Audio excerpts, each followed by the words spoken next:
That's a really good question. I thought about wearing it,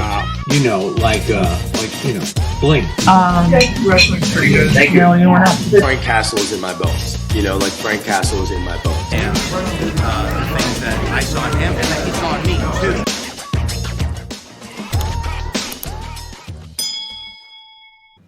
First question's for Ryan.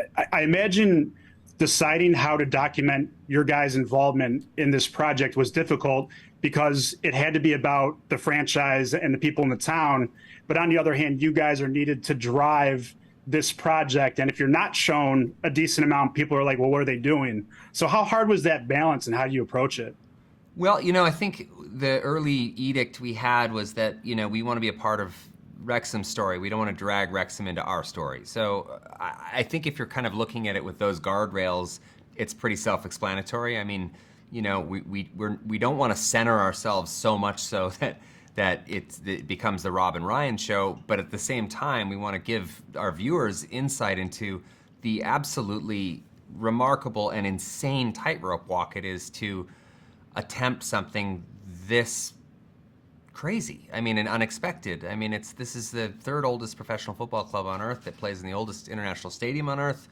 It is serious business to each and every person. I don't care whether you're 5 years old in Wrexham or you're 95 years old.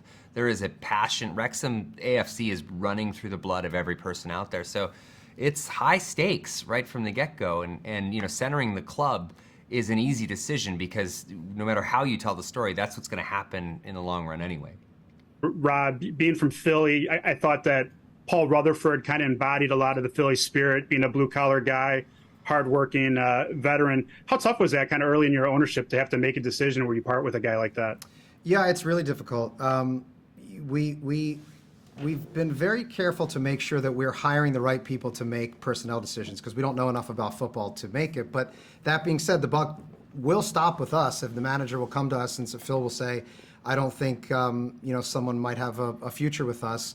It's still really up to us to make the final call. So yes, we're listening to everybody and taking everything into account. And we'll always do what we're advised to do. But that being said, we do have to make those final decisions, and it's really, really difficult.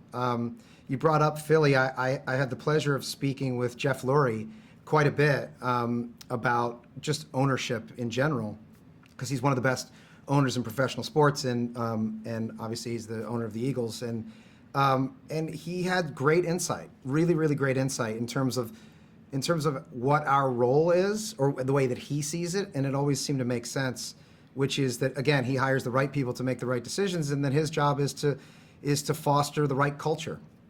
And luckily for us, we had this 160 years of culture that was already built in.